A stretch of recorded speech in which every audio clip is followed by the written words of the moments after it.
في الحلقة اللي فاتت شفنا إيه اللي حصل لزين ويحيى لما شافوا النقوش الغريبة على الحيطة، وظهرت بردية فيها خريطة لمكان غامض، وأول ما مسكوها عملت نور قوي في المكان كله وتهز بيهم المكان، وظهر لهم الحارس المقنع وكانت عينه كلها شر وهددهم. زين ويحيى كانوا مرعوبين من الموقف وفضلوا يجروا بأقصى سرعة عندهم، بس للأسف وقعوا في باب مخفي كان في الأرض واتزحلقوا ونزلوا جوه مكان غامض كان فيه باب كبير.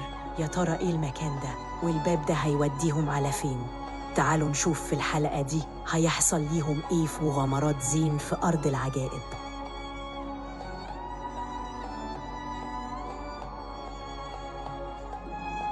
زين ويحيى بيلاقوا نفسهم قدام منظر رهيب. الغريب إن كل خطوة بيمشوها أكنها معروفة، وكأن الخريطة اللي لقوها هي اللي بتحركهم للمكان الغامض. زين بيمسك الخريطة في إيده وبيبص عليها، بيلاقي إن فعلاً كل خطوة مكتوبة فيها.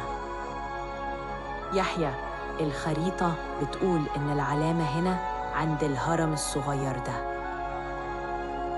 بيفضلوا ماشيين زي ما الخريطة بتقول لحد لما يلاقوا نفسهم وصلوا لباب عليه رموز غريبة.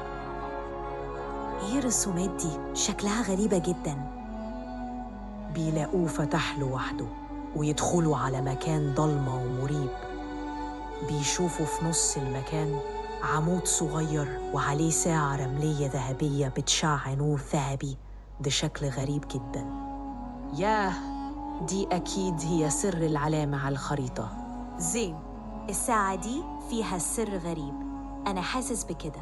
وفي لحظة يحيى يلمس الساعة وصوت رياح قوية جدا بيتسمع، وفجأة كل حاجة تقف في مكانها كأن الزمن بيقف في العالم كله. ايه ده؟ زين، أنا ما عملتش حاجة، أنا ما كانش قصدي.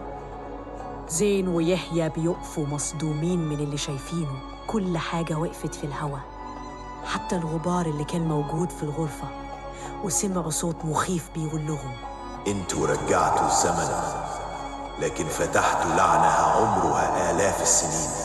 وفجأة خيال أشخاص غامضة تبدأ تظهر من بين الضباب، لكنها بتتحرك ببطء شديد وكأنها من عالم تاني. يحيى، خلي بالك، إحنا مش لوحدنا. يا ترى إيه اللي هيحصل لزين ويحيى في الحلقة اللي جاية؟ ومين الأشخاص دي؟ وهل فعلاً هم اتنقلوا بالزمن؟ خلينا نشوف في الحلقة اللي جاية إيه اللي هيحصل. ما تنسوش تشتركوا في القناة وتفعلوا الجرس عشان يوصلكم كل جديد. استنونا.